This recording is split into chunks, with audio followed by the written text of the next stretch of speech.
In Sync Cleanup Part 2, we'll focus on splines and scaling.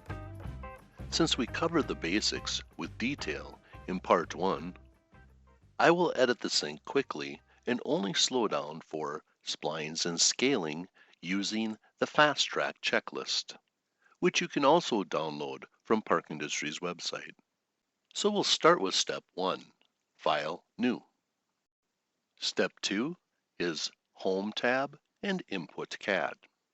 Check that your general settings are correct, as I have, and then click OK to browse to the file and open it. And next we'll go to Edit and Keep, and then we'll select all geometries that make up the perimeter of the sink cutout. And then when we finish, we'll be asked if we'd like to keep the 8 geometries and delete the rest, which we'll say OK. And Step 4 is to explode. We'll window so we get all of the geometries before we finish. And because of all the white X's, which are breakpoints, we can see that we have splines. Step number 5 is to change from old layer to layer geometry. We'll window all of our geometry to select it and finish. Step number 6 is common line removal, which I'll select from my Park Industries toolbar.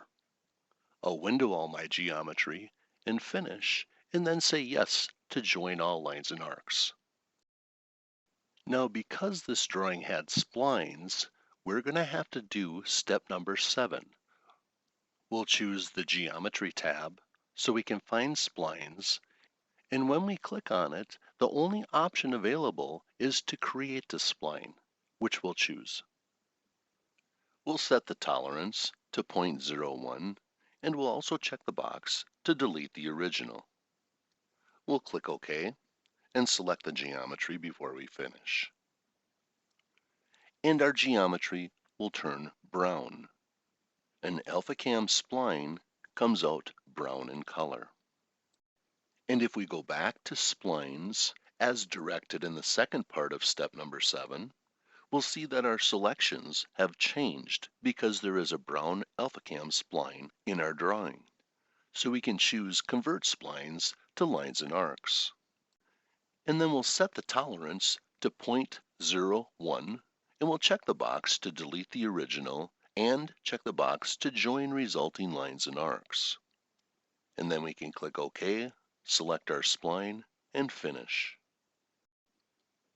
And I'm going to explode this only to show the difference in the amount of white X's since we converted it to longer length lines and arcs. And if you choose to view and verify, make sure you undo the explode or rejoin it back together when you're finished. And even though I only see one white X, I'm still going to zoom in on it to make sure there's no gaps or overlaps. And then step number 8 is to use enclosing rectangle, which I'll choose from the Park Industries toolbar. I'll select my sink and follow through with the finish. And step number 9 is we'll go and measure the enclosing rectangle from the bottom left corner to the top right. And this time we see the X and Y values are much larger. This sink was drawn in millimeters, so we do need to scale it back to inches. And we can find scale on the Edit tab or from the Park Industries toolbar. Since I want to scale both the enclosing rectangle and the sink, I'll just use the All button and then Finish to select them. The base point isn't critical in scale, so I'll just say OK to X0, Y0. For the scale factor, we'll use 1 divided by 25.4. And when we click OK or Enter, it will do the math and ask us for the Y value as well. The value shown is 1 divided by 25.4 calculated, so I'll just click OK to accept it.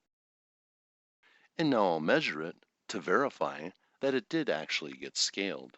And we can see that the values are the same as they were in the first video.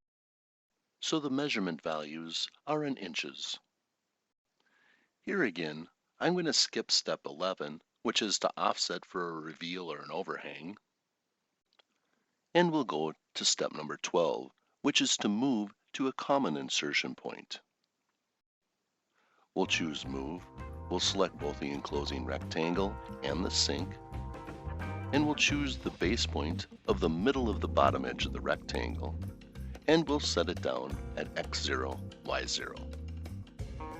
And you can delete the enclosing rectangle if you choose for step 13. And then finally, the last step is to save your sink into your desired location. Thank you for choosing Park Industries.